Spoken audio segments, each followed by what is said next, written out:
Bunge power. Mimi nikisimama hapa naitwa Owino Konjera, tena ground moja tu. Mimi nitakuja kuongea kuhusu jambo la president kidogo.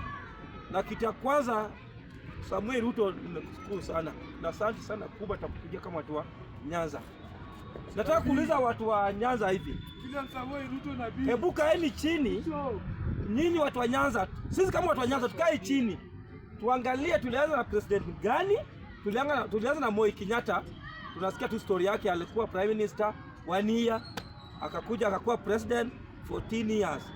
Na kwa hii miaka yake 14 years, si Nyanza ilikuwa na wakati hiyo alikuja Nyanza mara ngapi? Kwa hiyo miaka yake yote alikuja Nyanza mara 10 kwa hiyo miaka 14. Tukiwacha hiyo tukuje kwa Moi, alikaa kwa kiti 24 years. Kwa hiyo Nyanza Moi, Rais Moi alikuja Nyanza mara ngapi? Moi alikaa hiyo 20 years, 24 years, akakuja Nyanza mara 10.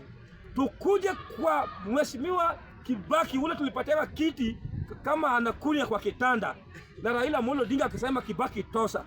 Alikuja Nyanza mara ngapi? Kwa hiyo miaka yake 10 alikuja mara 6. Tukikuja kwa Uhuru Muigai Kenyatta mwenye alitudanganya, alikuja Nyanza mara ngapi? Uhuru Muigai Kenyatta alikuja Nyanza mara 10. Samuel Ruto sasa yako na miaka 4, amekuja Nyanza kwa siku ngapi na ni mara ngapi? Kama anakuja Nyanza mara kadhaa, na ameleta nini? Maendeleo. Wale walikuwa nakuja wanaangalia wale walifu kwa hapo Nyanza, wanakuja nakaa chini, wanapanga vile wanaenda kuua watu. Juu Nyanza irudi Juma. Samuel Ruto, mimi nakuomba hivi kama president yetu, sisi sasa sema kama sisi watu wa Nyanza, watu wa Siaya, hatuna governor.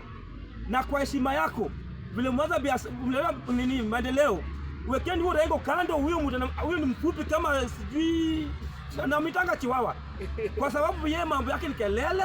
Ati anasema kuna siasa yake. Orengo hatujakataa hiyo siasa, tunasema ni yako, hiyo ni yako, tumekubali kuna siasa yako. Lakini kwa saa hii Orengo kama ni mzuri, watu wa Siaya kama MCS wawezi mpita Orengo. Kama sisi kama watu wa Siaya tutoke sisi wote kwa saa hizi, tutoe huyo mtu kwa ofisi. Hiyo ofisi sisi ndo tulimweka hapo. Orengo ulisimama kama senator au kukata postata moja au kukampenda siku moja, tulikupatia kura ukamaliza miaka 10 au tutasaidia. Orengo wakuja ukakuwa governor au kukampeni tukakupatia kura. Wewe sasa ile maendeleo inakuja Siaya, wewe unaondoka unaenda kwa wale ambaye wanakimbiana na nini chama yetu. Wale unawajua, sigopi kusema umeenda kwa kina Sefuna. Orengo kumbuka wakati ya Martin sikukuu ulikuwa walitufanyia nini? Sasa saa hii tunataka turudi kwa barabara, atutuweke masufuria kwa kichwa, ati uchumi ni mbaya, na Ruto anajaribu kuangana. Ruto akai kwa ofisi, Ruto kazi yake ni kuzunguka kuangalia vile ataleta maendeleo, na analeta. Wewe unapinga. Orengo, panga hizo virago zako, utoke kwa hiyo ofisi, tuweke gumbo 2027 apate kama ofisi iko clean. Wewe kwa saa hizi vile huko Siaya, wewe endelea kukunywa chang'aa. Hiyo tuendelea kukunywa chang'aa Orengo.